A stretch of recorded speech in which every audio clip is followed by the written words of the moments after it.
بسم اللہ الرحمن الرحیم۔ السلام علیکم۔ سب سے پہلے درود پاک، اللہم صلی علی محمد وعلی آل محمد وبارک وسلم۔ ہمارا آج کا موضوع ہے بائیکاٹ۔ تو توجہ سے سنیے گا۔ ارجنٹائن ایک ملک ہے، اس کا ایک شہری انڈوں کا کارٹن خریدنے کے لیے مارکیٹ گیا تو بیچنے والے سے قیمت پوچھی تو اس نے معمول سے زیادہ قیمت بتائی۔ تو اس نے بیچنے والے سے وجہ پوچھی کہ تم نے قیمت مجھے کیوں زیادہ بتائی؟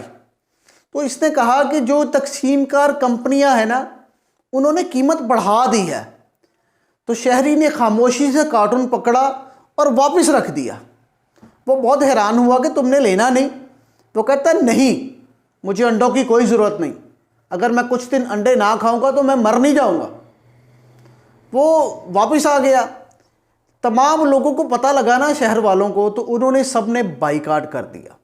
چپ کر کے بولا نہیں، ہڑتال نہیں کی، مار دھاڑ نہیں کی، کسی قسم کا کوئی مطالبہ نہیں کیا، مگر چپ کر کے انڈے کھانا چھوڑ دیا۔ تو وہ چونکہ ان لوگوں کا کلچر تھا، وہ کسی چیز کی زیادتی برداشت نہیں کرتے تھے، لوگوں نے قبول ہی نہیں کیا کہ کمپنیاں انہیں بلیک میل کریں۔ تو آپ کے خیال میں کیا نتائج نکلے ہوں گے؟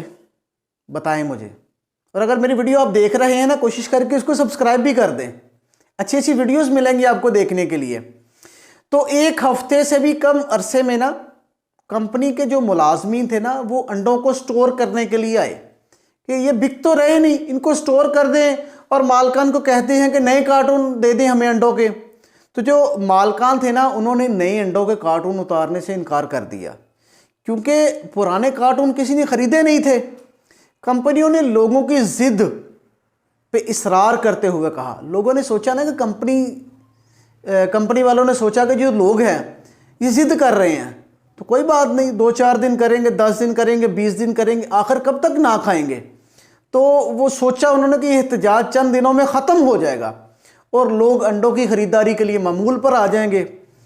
مگر لوگ ہماری طرح کے نہیں تھے کہ ہم کسی چیز کا بائیکاٹ کرتے ہیں تو ایک چیز کا ہم بائیکاٹ کرتے ہیں مگر وہ دوسرے دن اس کی شارٹیج بڑھ جاتی ہے، اس کے ریٹ بڑھ جاتے ہیں، تو ہمیں وہ مجبوراً زیادہ سٹاک کرنی پڑتی کہ یار ہم یہ نہ ہو کہ ہمارے حصے میں ہی نہ آئے۔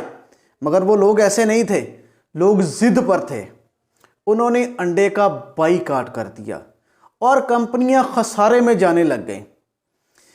کیونکہ خسارہ 2 طرح کا تھا، ایک تو انڈے خراب ہو رہے تھے اور دوسرا جو مرغیاں تھیں وہ متواتر انڈے دے رہی تھی، ان کی خوراک کا خرچہ تھا، ان کو رکھنے کا خرچہ تھا، تو نقصانات جمع ہونے شروع ہو گئے۔ پولٹری کمپنی کے مالکان تھے انہوں نے ملاقات کی اور انڈوں کی جو سابقہ قیمت ہے سابقہ پرانی قیمت، اس کو لانے کا فیصلہ کر لیا، مگر بائیکاٹ پھر بھی جاری رہا۔ حالانکہ پرانی قیمت پہ آنے کا فیصلہ کر لیا تھا مگر بائیکاٹ جاری رہا۔ کیوں؟ وہ اس لیے جاری رہا کہ لوگ کہتے تھے کہ ہم نے اب انڈے کھانے ہی نہیں، اور جو فرمیں تھیں انہوں نے تقریباً دیوالیہ پن کا اعلان کر دیا تھا۔ مگر وہ دوبارہ چاہتے تھے کہ ہمارا کام سٹارٹ ہو اور ہم نقصان میں نہ جائیں، ہمارا دیوالیہ نہ ہو۔ تو انہوں نے تمام میڈیا اور ارجنٹائن کے لوگوں کو بلایا اور ان سے سرکاری طور پر معافی مانگی، اور سب سے ضروری بات کہ انہوں نے اس کی قیمت 1/4 اور کم کر دی، پرانی قیمت سے 1/4 اور کم کر دی، کیونکہ وہ زندہ قوم ہے، ہماری طرح بکنے والی قوم نہیں ہے۔ یہ ایک سچی کہانی ہے، یہ تخیل یا افسانہ نہیں ہے۔ ہم باحثیت قوم کسی بھی شے کی قیمت کم کروا سکتے ہیں، مگر ہمارے اندر اتحاد ہونا چاہیے، ہمارے اندر مضبوطی ہونی چاہیے، ہمیں کسی چیز کے بائیکاٹ کا حوصلہ ہونا چاہیے۔ ہم اگر کسی چیز کو کم کروانا چاہتے ہیں تو ہڑتال سے کام نہیں چلے گا، ہمیں اپنے آپ کو خود مطمئن کرنا ہوگا کہ مجھے اس چیز کی ضرورت نہیں ہے۔